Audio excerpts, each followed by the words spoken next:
11:40 p.m. on the 14th of April 1912, the liner Titanic struck an iceberg.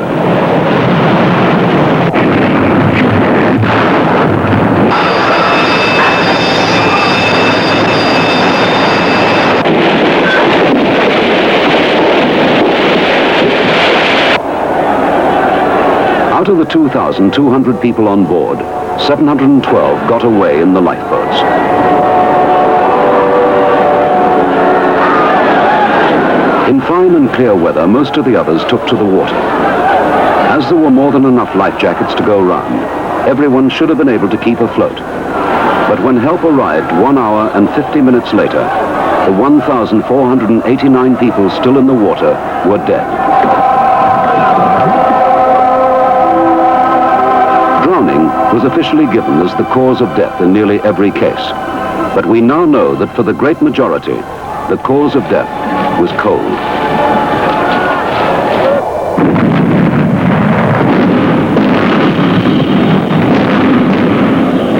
In the Second World War, 2/3 of all fatal Royal Navy casualties died of drowning or exposure.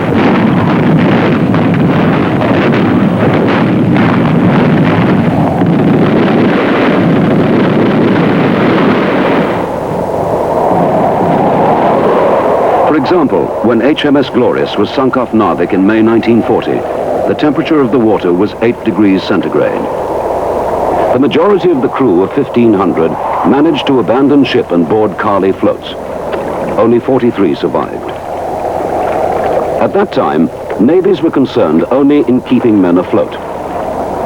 Carly floats, floater nets, life belts did this, but gave no protection from cold. Certainly the manner in which many of these men died was not fully understood at the time. However, the tragic toll of casualties did lead to realization that survival in water was not simply a matter of having flotation equipment to prevent drowning. The Royal Navy soon realized the serious effects of cold and replaced the Carly floats and open boats with enclosed inflated life rafts. But widespread recognition was slow to come. In December 1963, the cruise ship Laconia caught fire near Madeira. At least 2 hours were available for launching the lifeboats. But because of fire damage, jamming tackle, and the unwillingness of some passengers to enter the boats, only 75% of them were launched.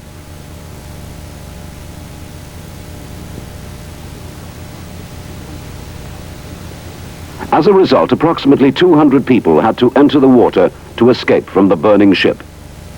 The sea was calm and relatively warm, 17 or 18 degrees centigrade, warmer than it ever becomes round the shores of Britain.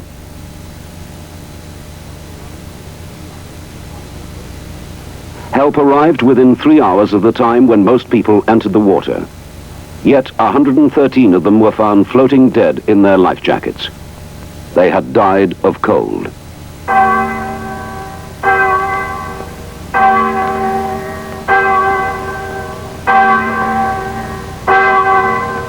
Why is cold a killer? Man's normal body temperature is 36.9 degrees centigrade. To ensure physical and mental fitness, his temperature must be maintained at this level to within half a degree either way. We mean, of course, the inner temperature of the body, its core temperature. The shell temperature, the temperature near the surface and on the skin, may vary from the core by several degrees. To conserve body heat as the air temperature falls, blood is shunted from the shell to the core. When the temperature rises, blood is circulated to the surface of the body to disperse the heat. This automatic regulating system is one of the basic functions of the body. But how does the body produce its heat? In two ways. Firstly, by the breakdown and use of food for the normal basic body functions. Food fuels the muscles of the heart, lungs, and other internal organs, and as they function, they produce heat. And secondly, the body produces its heat by exercise. Heat coming from the muscles is carried by the blood back into the core to increase the core temperature. How do we maintain a relatively constant core temperature of 36.9 degrees centigrade in extremes of heat and cold?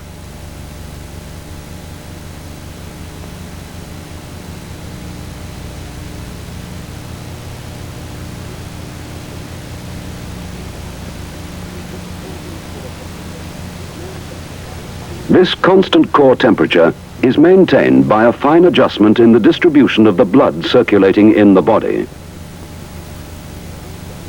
As the outside temperature increases, more blood is circulated from the core to the cooler surface of the body.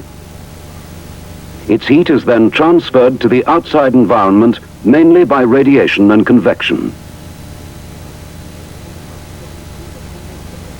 Thus, the warm blood flowing through the cooler shell offloads heat and returns to the core at a lower temperature, so helping to maintain a constant level. When more heat is produced by the body, such as by exercise, the blood flow increases until the skin becomes quite red. If the increased circulation is insufficient to maintain a normal core temperature, then a second method comes into play automatically. The body starts to sweat. Evaporation of sweat from the body's surface can shed large quantities of heat and is the principal method of losing heat in very hot climates.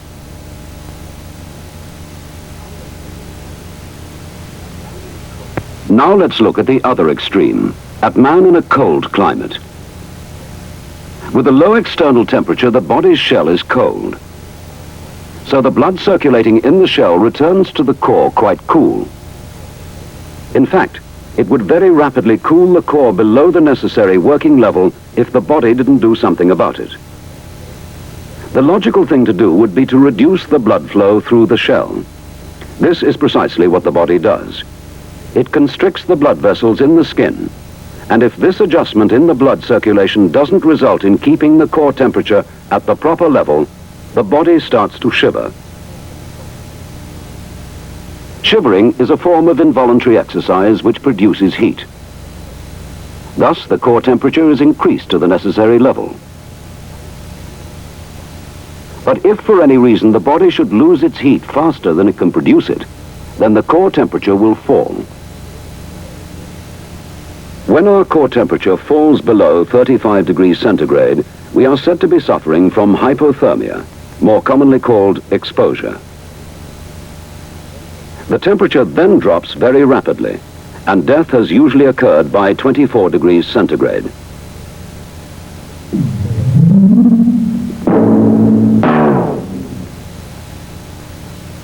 Man is a tropical animal. As such, he can survive naked only in the tropics. He certainly can't survive naked in a temperate climate.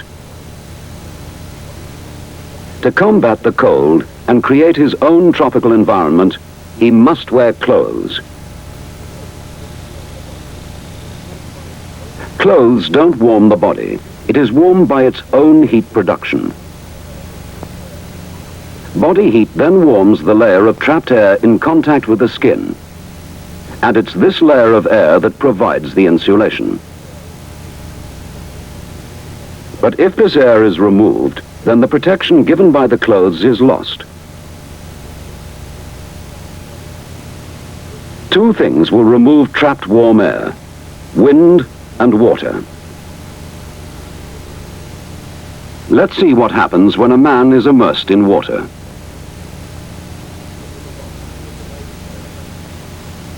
In the laboratory of the Navy's Air Medical School, a volunteer is about to enter the experimental tank. The water in the tank has been cooled to a temperature of 8 degrees centigrade. In air, body heat is lost mainly by radiation and convection. In water, it is by conduction. Air is a poor heat conductor, but water is an excellent one. So the body loses its heat at about 26 times the rate at which it loses it to the air at the same temperature.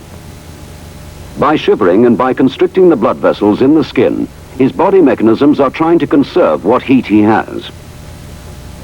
By exercising, however, he is increasing his rate of blood flow from the core through to the shell, because the muscles are in the shell and need blood for energy.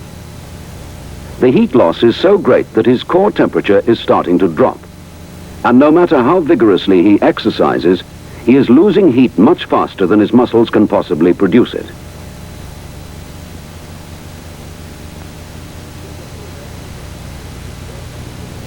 If he were to remain in the water, his core temperature would continue to fall until eventually he would lose consciousness and die. Death would be due to an excessively low body temperature.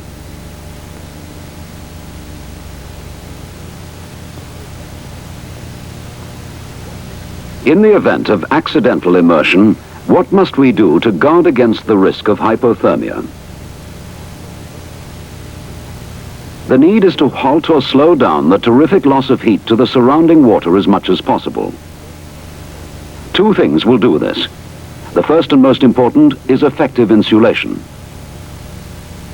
Clothing will reduce the rate of heat loss and greatly increase your survival time. This is because your body heat very quickly warms up the water that has impregnated your clothes. This keeps a layer of warmed water around you that is much warmer than the surrounding water. And the more layers, the more protection. So the first rule is to wear as much clothing as possible. You won't have a problem about keeping afloat if you are wearing your life jacket.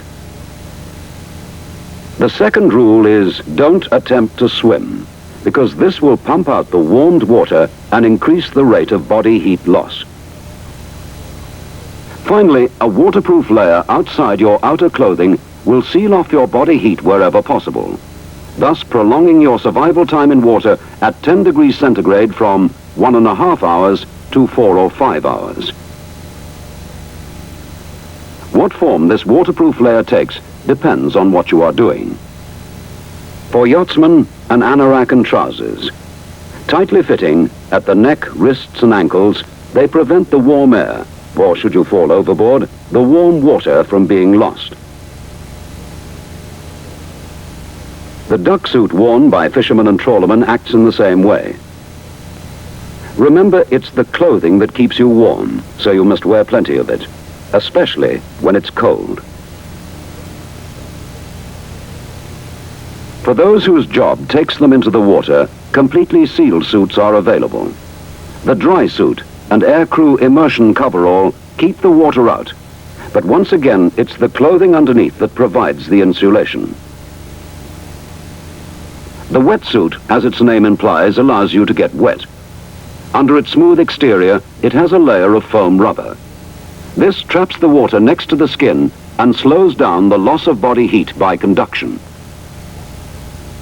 The Royal Navy has developed the once-only suit for use in emergencies. It is designed to keep you dry, but once again, the insulation is provided by the clothes underneath. For submariners, a similar suit with added buoyancy and insulation is used during underwater escapes. Water is not the only thing that speeds up the loss of body heat. Wind accelerates it too, as everyone who shivered on a beach must know. 11 degrees centigrade seems quite mild, but with a wind speed of 10 miles per hour, a gentle breeze, your body loses as much heat as it would in still air at minus 13 degrees centigrade. And if you are wet, evaporation will cool you still faster.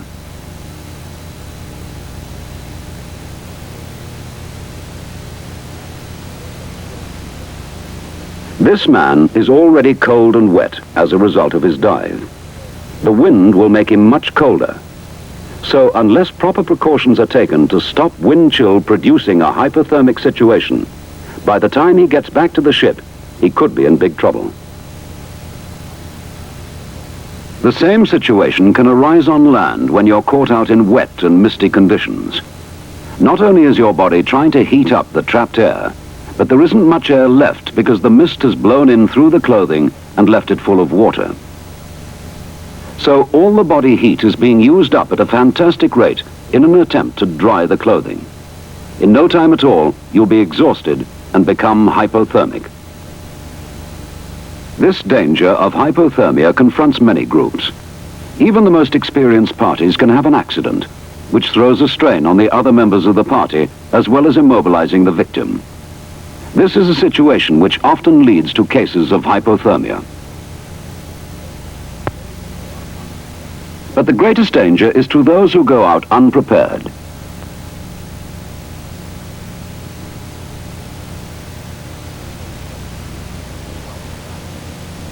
Sweaters and jeans may be all right in the valley, but the day goes on, the sun goes in, and as they climb up to the top of the ridge, a wind gets up. Just a normal summer wind blowing at 10 miles an hour or so. So it's off with their haversacks and on with some extra clothes.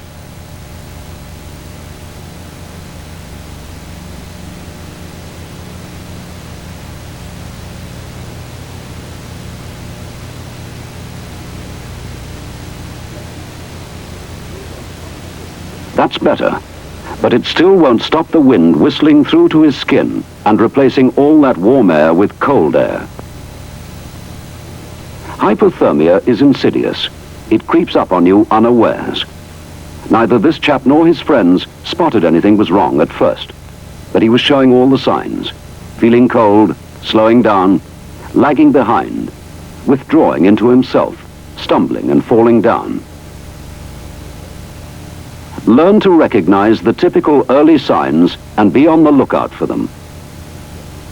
When someone has got to this stage, you must warm him up again as quickly as possible. You've got to stop him losing any more body heat by putting on more clothing.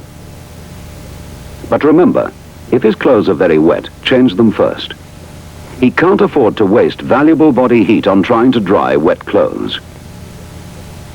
If he hasn't any other clothes, have a whip round the party. Everyone can contribute something for the chap in trouble. But where did he go wrong? What should he have done? He should, of course, have taken a waterproof and windproof outer garment in his haversack. That would have stopped the warm air being blown away by the wind. Remember, too, that more than 1/3 of the body's surface is in the lower limbs, so everyone should carry waterproof trousers to be worn in high wind or rain. They should not be worn all the time, as this would make the wearer sweat and produce the same trouble by wetting the clothes from the inside instead of from the outside. As a first aid measure in all forms of expedition work, a large polythene bag in your haversack is a must.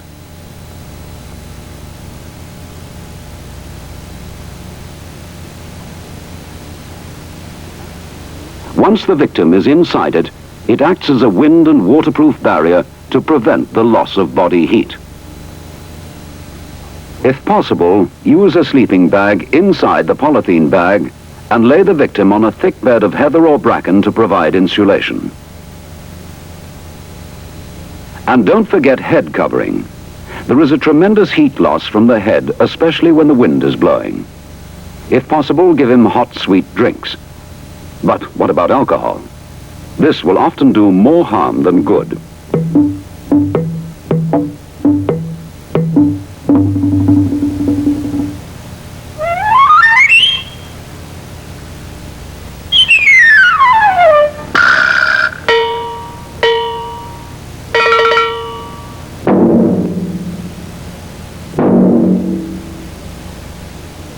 Alcohol causes the surface blood vessels to open up, and this increases the circulation from the core to the shell. The result is that much more heat is lost. Secondly, alcohol reduces the shivering, so that the heat his shivering produces is lost. Result, his heat production goes down, and his heat loss goes up.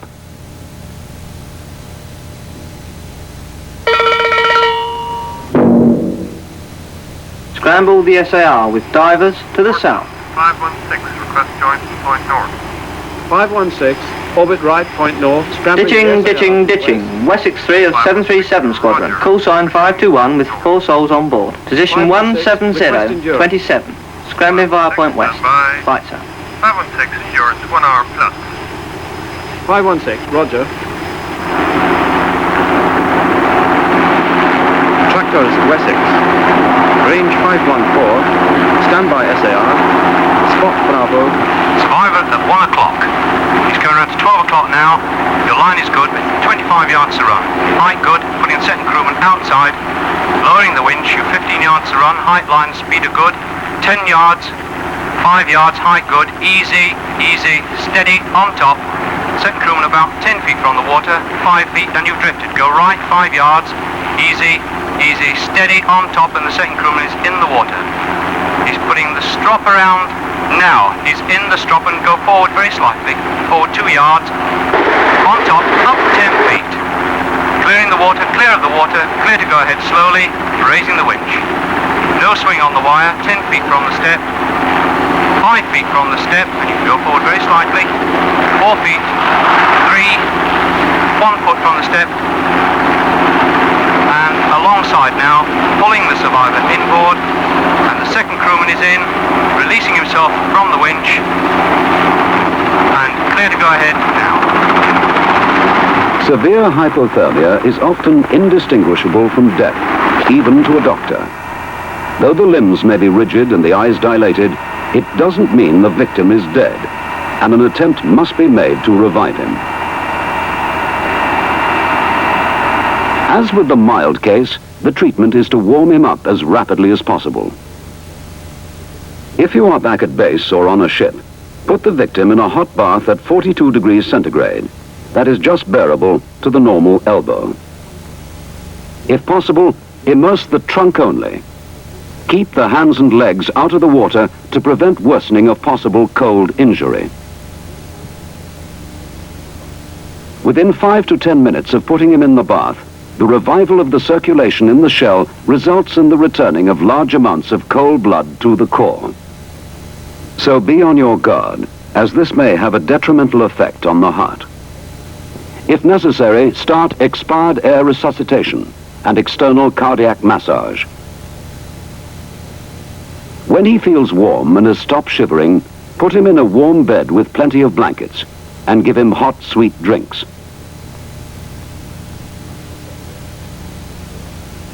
Hypothermia can be cured, but the real answer lies in prevention. Cold won't kill in the mountains if you wear the proper clothes in the first place. And just in case, carry extra clothes and a polythene bag. Badly dressed, this man risked his life. Luckily, his mates knew what to do. Would you? But if you have no mates, you could end up dead. Just another drowning accident. But with the right clothes on, it needn't have been needed. This Marine was properly dressed whilst he was active. But now that he's immobilized, his body is no longer producing heat by exercise. It's a long way back to camp, so he's relying on the rest of the party to recognize the symptoms of hypothermia should they occur. Would you? At sea, accidents can occur at any time. Sometimes you will have time to abandon ship in an orderly fashion. The once-only suit is part of your emergency kit, designed to protect you from the effects of cold. You'd be an idiot not to wear it, wouldn't you?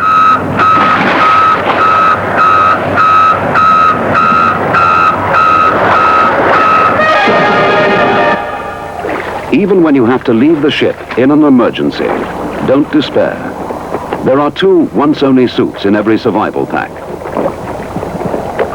If there are more than 2 of you, you should generate enough heat inside the life raft to prevent hypothermia. Remember, man is a tropical animal. To survive, he must have a tropical climate. The knowledge and equipment exist. Conserve your own body heat and ensure your survival. You'd be a fool not to, wouldn't you?